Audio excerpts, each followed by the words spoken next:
Hi, it's me again with CorelDraw tips and tricks, and this is Corel 2018, a new feature that I think might be the best feature that they added to it, to align and distribute nodes. The other way to do it in the other versions of Corel is to select those nodes and go up to align and align them horizontally, and that would make all of them equally. And that's pretty cool. But inside of CorelDraw 18, they're allowing us to do another thing. So go up to Object and go down to Align and Distribute and open up the Align and Distribute Docker, and you come up with the Docker screen.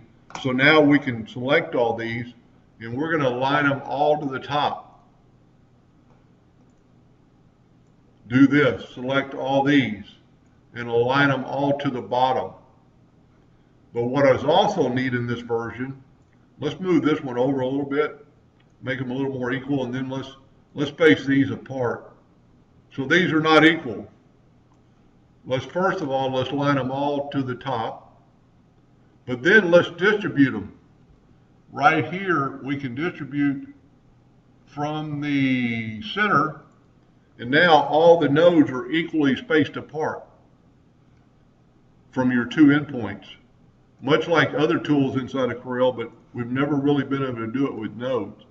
Same thing when you're working with this. You grab your shape tool, click on your item, grab those nodes, and align them to the left. Grab these nodes and align them to the right.